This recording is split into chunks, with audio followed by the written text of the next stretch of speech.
Welcome, everyone, to the Trust to Plan podcast. I am Jim. And I'm Preston. And Nick is still out of town, vacationing. He's actually been in Europe a couple times this year, so he's got another class trip with his son. So pretty cool opportunity. Yeah, exciting times. I always admire when schools put on trips, but putting one on to France is pretty remarkable. Yeah, it's actually, as we're talking, my kids are on their class trips, and I have my seniors in Puerto Rico, which is a pretty cool opportunity and seems kind of far. It's actually further than I thought it was. And then my sophomore is in Washington, D.C., so a couple of fun trips for them as well. Yeah. Yeah. All right. Well, today we are going to talk about something we came across, 14 signs your retirement nest egg may not be enough money. I don't know if we're going to hit on all 14 of these points, but just kind of talk about it because as we went through it, it seemed like there were some things that were good to think about and some things that people aren't always thinking about.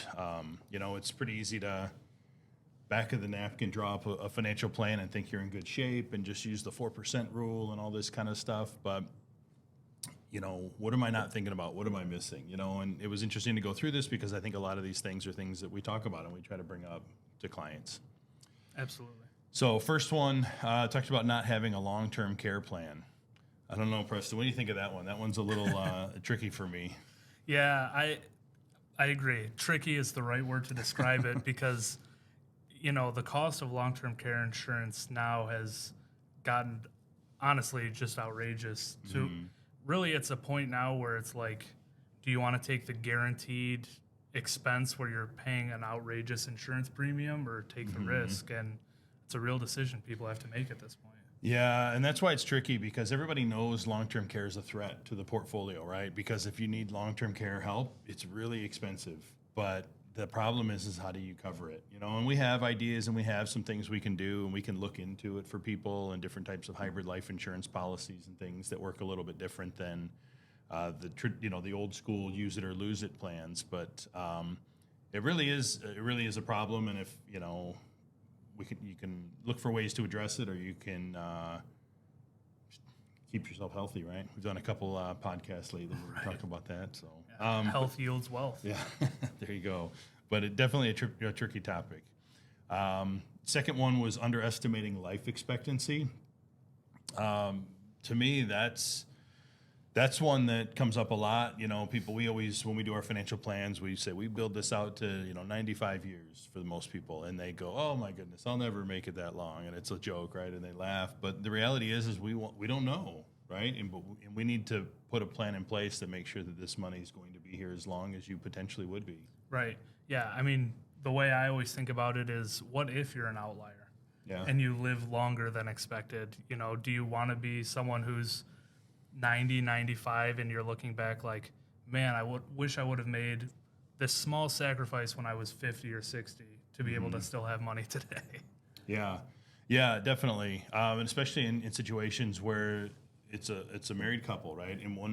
Because the chances that one spouse lives a lot longer than the other is real. And, and it's, you really just want to make sure that you've accumulated enough that will allow you to live, for the money to last even as long as you would live, or even longer.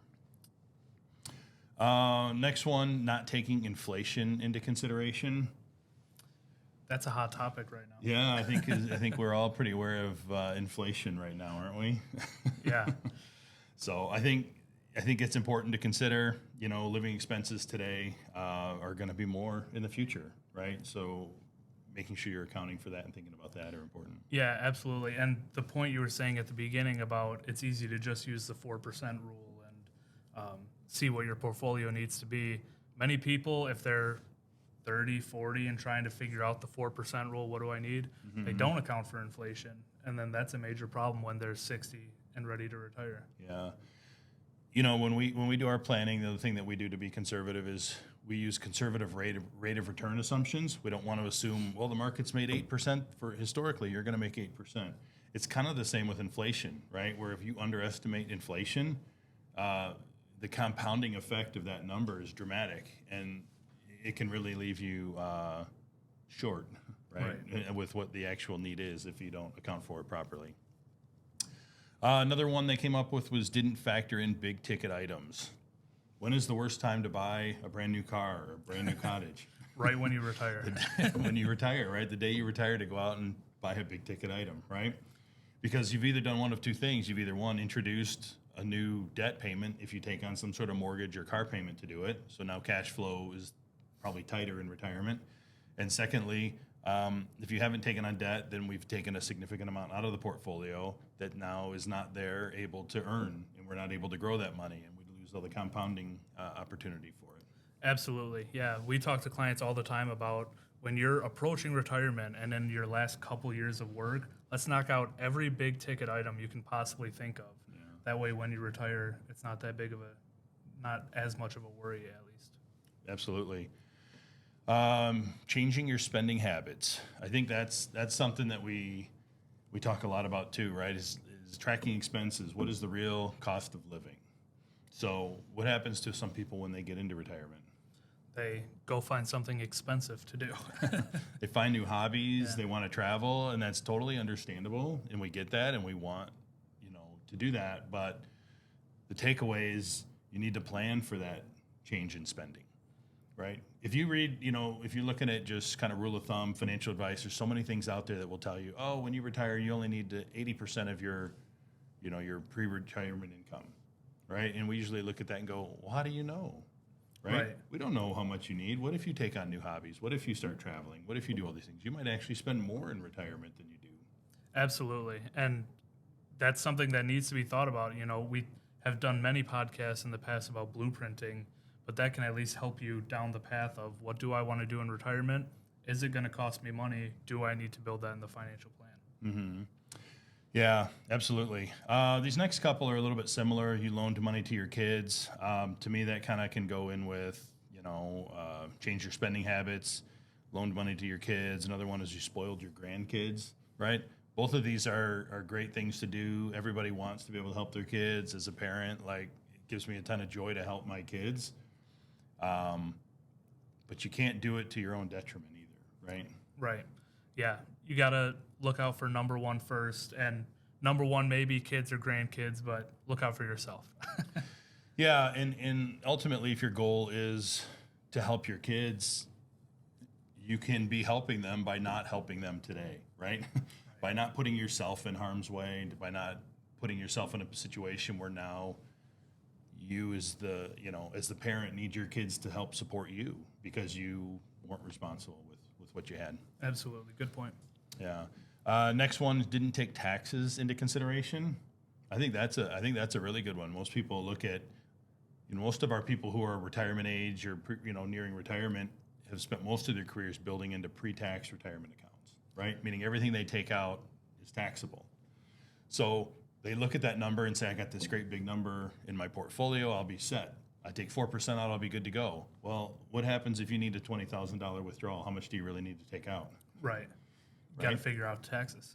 Most people have to take out 20% more, so your actual withdrawal to get you 20% is like $25,000, right? So not factoring that in and having those extra, having to take out extra to cover the tax burden is something that often gets overlooked. Right, absolutely. And another point, smaller albeit, but the tax cut is going to expire in a couple years now. So unless Congress does something, we need to plan for that. Yeah, you need to plan for a little bit less in your paycheck, or a little bit more potentially could come out. Good point. This next one, you got divorced. I think we could lump into that also, or maybe a spouse passes away. It can be hard to plan for that, both financially and emotionally, obviously, but something that I think gets overlooked a lot is people get comfortable living off of 2 Social Securities, right? Or maybe a full pension amount or something, right? Well, if you get divorced or if your spouse passes away and you had a pension, unless you took full survivorship, it could be less there. You're definitely going to lose one of the Social Securities. Right.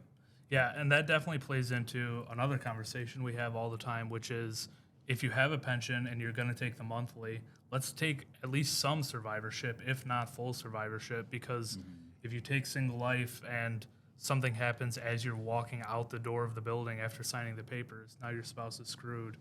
Same thing with Social Security. Let's try to delay one of them. That way it can protect you for both spouses' full lives. Yeah, that's something that we like a lot, is trying to think of one way to maximize at least one of those Social Securities, just for longevity. It's, Social Security is longevity insurance. That's one way to look at it, right? Is it'll always be there as long as you are. So looking to maximize that's important. One of the last points here, you withdrew too much money each year. Kind of goes back to a few of the things that we talked about, but can really lead to some problems. Absolutely. Yeah, taking out too much. And what about sequence of returns, Preston? Right. Yeah, if you retire in 2007 versus retiring in 1991, those are very different outcomes because of the stock market returns in your first couple years of retirement. Yeah, so if you're taking out too much and we're not factoring in market fluctuation, right? Because look what we saw in 2022, right? Where everything was down. Stocks were down, bonds were down, our safe investments went down.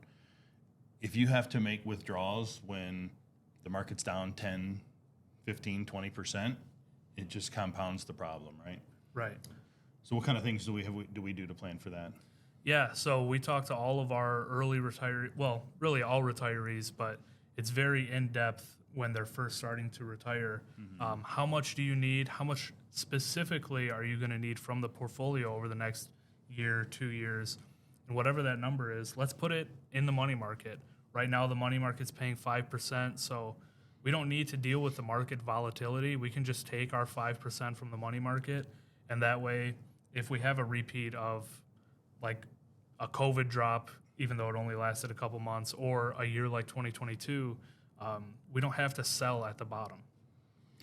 Yeah, I think that's great advice, and the money that you don't need for 5 years, 10 years, 15 years, you can be more aggressive with it. You can be growth oriented with it, but I definitely think there's room in a financial plan to make sure you have some money safe, set aside and accessible if needed during a bad market period. Right. Okay, well, those are some of the tips that some things to think about that the article gave us. I think there's some good takeaways from there, and I think if you find yourself in a situation wondering, have I put enough away? Is my situation, bulletproof? Can I retire with confidence? If you have those questions, feel free to reach out to us. We're happy to have a conversation. We're happy to give you a second opinion, look through different scenarios, and really make sure that you are on track to retire with peak confidence. Absolutely.